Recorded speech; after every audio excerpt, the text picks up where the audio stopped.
Now let's look at finding a complete solution set when you're given one solution. So we have a polynomial, but this time we actually have an equation set equal to 0, and we're asked to find the solutions. But remember, the zeros of a function are the same as the solutions when that function is set equal to 0.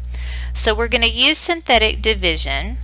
If they're telling us that -1 is a solution, then that means that x plus 1 must have been a factor. If -1 is a solution, then that means that its remainder is 0. Remember that we actually in a previous video said if I have a 0, then the remainder is 0. So if we use synthetic division, coming up with we should expect the remainder to be 0, then we can use the resulting polynomial to find the other solutions of the equation. So let's use the coefficients of this polynomial, 1, 3, -13, and -15. Bring down the 1. 1 times -1 is -1. 2 multiplies -2, combine is -15, multiplies a +15, and like we expected, the remainder is 0. What's left is a polynomial that's a constant, an x term, and an x squared term. So 1x squared plus 2x minus 15.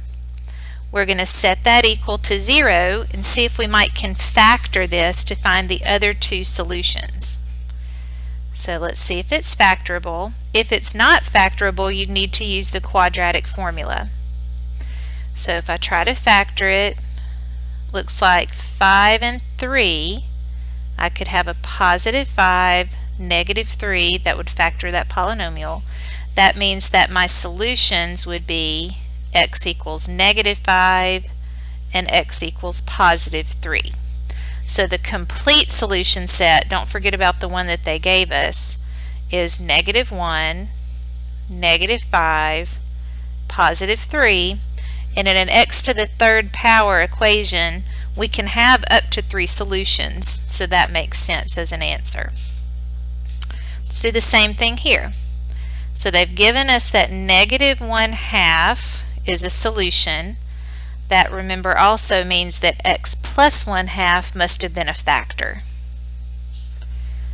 My coefficients are 2, 1, -18, and -9. I don't have any missing terms. Bring down the 2. 2 times a -1/2 is -1. 1 minus 1 is 0. 0 times -1/2 is 0. -18 times a -1/2 is a +9. We get what we expected to get, which was a remainder of 0.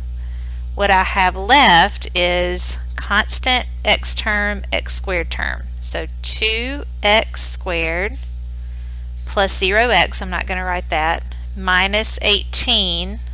Let's set it equal to 0 and see if we can find the other two solutions. So I can factor this, or I could use the square root property. Let's factor it. So 2 times x squared minus 9 equals 0. And then I can factor x squared minus 9 to be x plus 3, x minus 3 equals 0. If we set every factor equal to 0, 2 isn't equal to 0 and it doesn't produce any solutions. But x plus 3 equals 0 gives me x is -3. X minus 3 is 0 gives me x equals +3.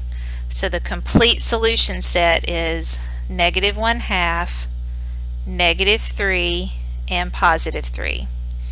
If you have any duplicates in WebAssign, they will ask you to write any duplicates. So if these had both been +3s, you would need to list both of them.